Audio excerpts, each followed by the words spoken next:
Welcome to the God Friend of Me podcast. Today we're going to talk a little bit about if God's real. If God's real, why do I believe with my whole heart and my neighbor doesn't? Another question is, do you believe what you really believe is true? Do you believe what you really believe is true? If it's believing in God or not believing in God, do you guys believe what you really believe is true? Can God heal? Yes or no? Can God save? Yes or no? Is God bigger than your problems? Yes or no? Is this world bigger than God? Yes or no? Is your problem bigger than God? Yes or no? Do you believe what you really believe is true? What is the core of all that? God built us to have a relationship with us. He never intended for us to die, for us to sin. Sin came with death. Death came with sin. It goes hand in hand. From the time we ate the fruit till now. It's of this world we sometimes get so caught up in, we don't even take a minute to think.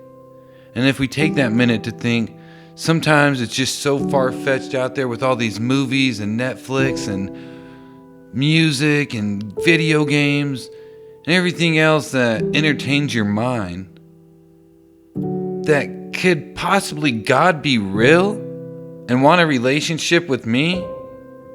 But then the better question is, where do you put the time in to build that relationship? If I want a relationship with the person, I have to put the time in with that person. That's how you build a relationship. How are you spending time with God? Why do I fully believe and my neighbor doesn't? Right there, how much time are you spending with God? How much time are you giving to God? How much of your day, how much of your life are you giving to God? Is it an hour, a couple minutes? Is it no time at all? Do you read His Word? If you don't read, He can't feed. He can't feed you guys. Do you understand that? If you don't read, He can't feed. If you guys don't read, He can't feed you.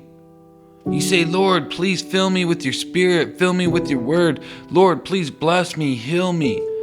Lord, please. But you know what? If you don't read, He can't feed you. How much time are you guys spending with God? How much time are you spending praying or reading His Word?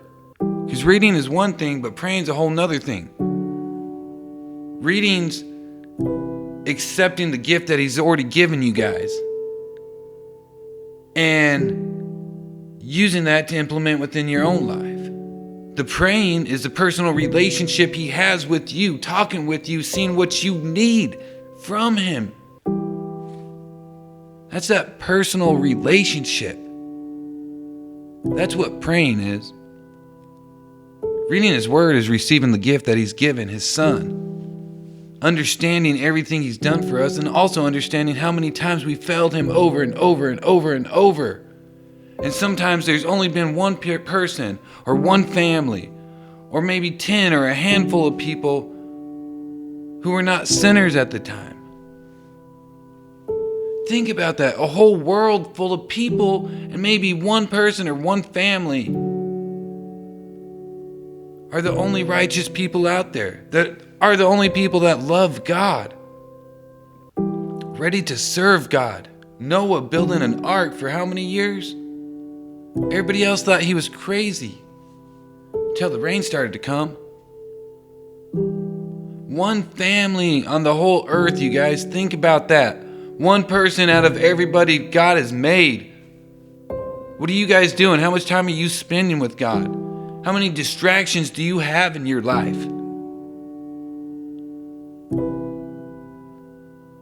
And you wonder why one person can have a full, wholehearted relationship with God and put all their trust in the Lord, and their neighbor doesn't even know them. There's something broken there, folks. Something's broken, and it's been broken for a long time. We need to change this. God never intended for us to sin or for death. He intended for us to love one another. Love is the answer. You know what? Love could overcome anything, you guys. It doesn't matter what you're going through. Love one another. It doesn't matter if you have a problem, different points of view, different political points of view. It doesn't matter, different sports teams. Love one another. Because at the end of the day, none of that really matters. If you die, what happens? You're not going to go to your favorite sports team. You're not going to go to your favorite sports bar. You're going to end up somewhere, and you guys need to start asking yourself, where is that going to be? And maybe I should start building a relationship with that person who's already there. God, His Son, who came down and died for us. Ask yourself that question, you guys. What are you doing? How much time are you spending? Are you spending time in prayer and building that relationship? Or do you guys only pray when you need or want something? I'm guilty. I usually only pray when I need or want something, you guys. My mindset has to change. The way I think has to change. Because when it comes to a God mindset or godly thinking or becoming a godly man, sometimes things aren't going to feel right because the world's going to tell you it's wrong. And guess what? When you do these worldly things, it's always going to feel like you're right. I love you guys. God bless.